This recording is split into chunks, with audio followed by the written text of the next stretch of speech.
আপনার নামে কেনা সিম কার্ডটি বন্ধ হতে পারে যে কোনো সময়।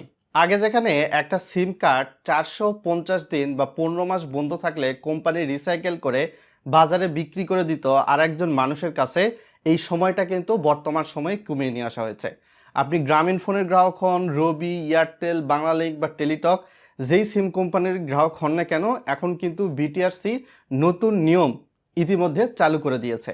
সে বিবেচনায় যারা রবি এবং এয়ারটেল সিমের গ্রাহক রয়েছেন তারা জেনে নিন প্রথমে, আপনার সিম কার্ডের ব্যালেন্সের মেয়াদ শেষ হওয়ার পরবর্তীতে যদি 12 মাস বন্ধ থাকে, তাহলে আপনার সিমটা কিন্তু কোম্পানি রিসাইকেল করে আরেকজনের কাছে বিক্রি করে দিবে।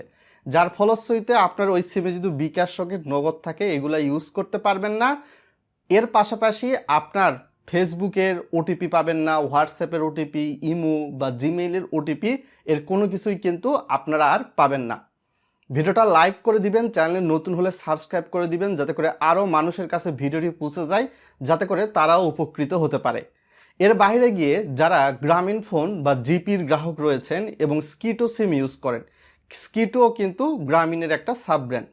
এই সিম কার্ডগুলো যদি 11 মাস বন্ধ থাকে, তাহলে কোম্পানি রিসাইকেল করে কিন্তু বাজারে বিক্রি করে দিবে।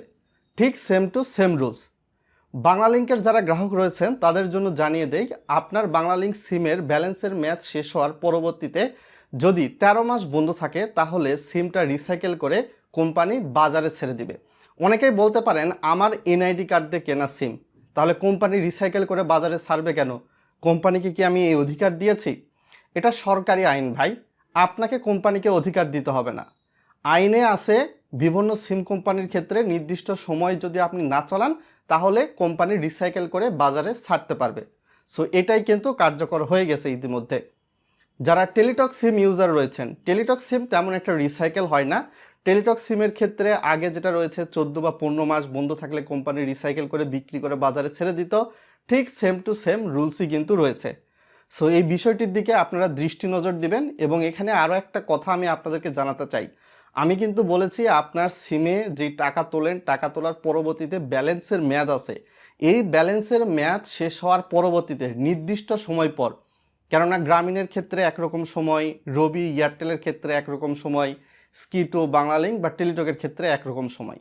তো ব্যালেন্সের মেয়াদ শেষ হওয়ার পরবর্তীতে নির্দিষ্ট সময় বন্ধ থাকলেই কোম্পানি রিসাইকেল করবে আপনার সিমটা।